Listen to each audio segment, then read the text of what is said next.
Allez, on poursuit avec l'oracle de Gaïa. Allez, qu'est-ce qu'on a, s'il vous plaît, avec l'oracle de Gaïa? La numéro 34, le chemin caché. On vous parle du mariage de l'esprit et de la matière. Il va falloir que votre cœur et votre tête soient en accord pour pouvoir manifester correctement et concrètement les choses.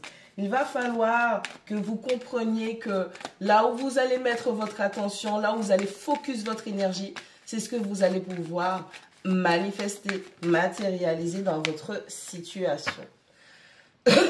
Pardon. Il va falloir être clair, il va falloir être éveillé, il va falloir être ancré et d'accord sur ce que vous désirez, ce que vous souhaitez manifester dans votre vie, à condition que ce ne soit pas un désir qui vous mène à votre perte, bien évidemment. On a la numéro 19 avec l'éternelle danse. Allez, on est encore en train de clôturer un cycle. Le mouvement, le roue de la vie, le chemin de la moindre résistance. Ouais, c'est difficile. Vous avez des liens, il y a encore des blocages, il y a des choses auxquelles vous êtes liés, qui vous empêchent encore d'avancer. On est mitigé un petit peu. Ne soyez pas trop dans la résistance. Laissez les choses se faire. Oui, on est tenté de se battre pour que quelque chose continue à perdurer. Mais est-ce que c'est une bonne chose? Est-ce que ça vous fait du bien?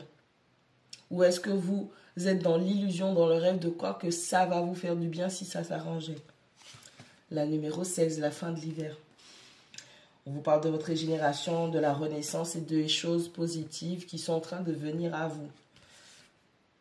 C'est difficile quand ça meurt. On ne veut pas lâcher prise parce qu'en tant qu'être humain, on est habitué à sa zone de confort. Mais ta zone de confort, ça ne veut pas spécialement dire que c'est bon pour toi. C'est simplement là où tu es à l'aise, où tu sais te mouvoir. Mais savoir se mouvoir, ça ne veut pas dire que c'est toujours du positif.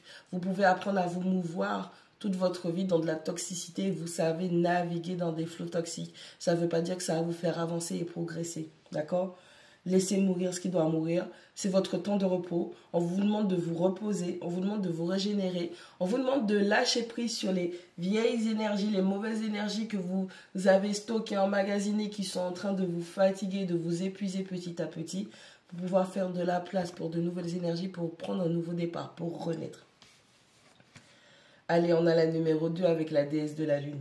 On a cette déesse qui vient et qui vous parle des émotions qui sont réprimés, des sentiments qui sont réprimés, de la guérison, de la réflexion.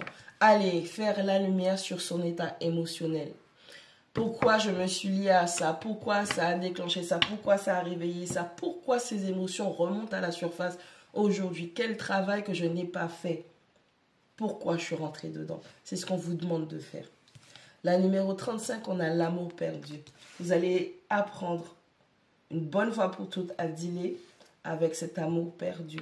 L'amour que vous avez perdu. Vous avez peut-être investi dans une relation, dans une personne, et puis on vous a laissé, ou on vous a forcé à quitter parce que c'était la fin. Il va falloir apprendre à dealer. Il va falloir apprendre à vous abandonner à l'univers pour votre phase de guérison et pour recevoir ce que vous estimez mériter. Il est temps de relâcher tout ça.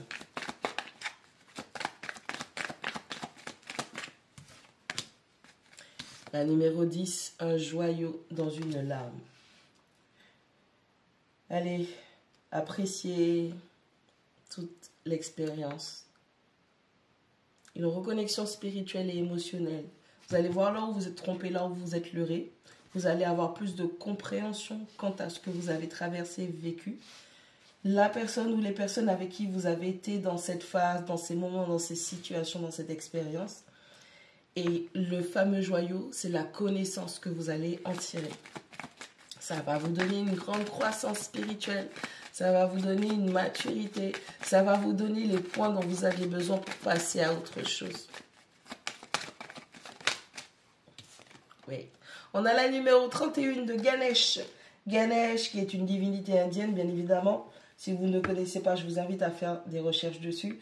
Et avec cette divinité indienne, on vous dit qu'on est en train de nettoyer les obstacles qui se présentent sur votre chemin.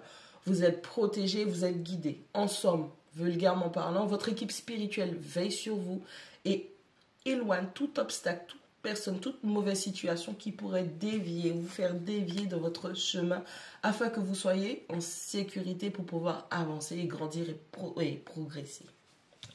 La numéro 41, l'améthyste. On parle de transformation, on parle de guérison, on parle de confiance et de certitude. Le fait de mettre la lumière sur vos émotions comme ça, le fait de travailler sur ce qui remonte, le fait d'être éveillé dessus, le fait de voir que déjà vous allez apprendre à vous protéger et vous êtes protégé par votre équipe, le fait que tout cela soit mis en place vous montre que vous êtes en train d'acquérir une espèce d'éveil sur votre état émotionnel et sur l'état émotionnel de ceux ou celui ou celle qui est en face de vous. D'accord? Et là, vous comprenez qu'il y a des transformations à apporter pour vous. Vous allez être capable de voir qui a vraiment travaillé, qui a dealé avec les traumas, qui a transformé ça, qui a transcendé ça. Les traumas, les blessures, les masques, le faux self. Vous allez pouvoir être capable de le voir chez vous. Vous allez être capable de le voir chez vous et vous allez être capable de le voir chez les autres. Et on a la numéro 25 qui nous parle de cette libération qui vient. On a l'esprit qui s'allège, on voit les choses telles qu'elles sont. Et en plus de ça, on se libère des attachements négatifs qui jusqu'à aujourd'hui, on avait du mal à s'en défaire. On restait dans des situations, dans des liens, dans des relations où on était prisonnier. On voyait que c'était pas bon, mais on avait du mal à quitter parce qu'on avait des attachements. On avait des masques. Les autres en face ont des masques. La situation en elle-même est une illusion. C'est du perlimpinpin. Et donc, du coup, là, on a toute la compréhension qui vient et on coupe les ponts. On coupe les liens, on coupe tout.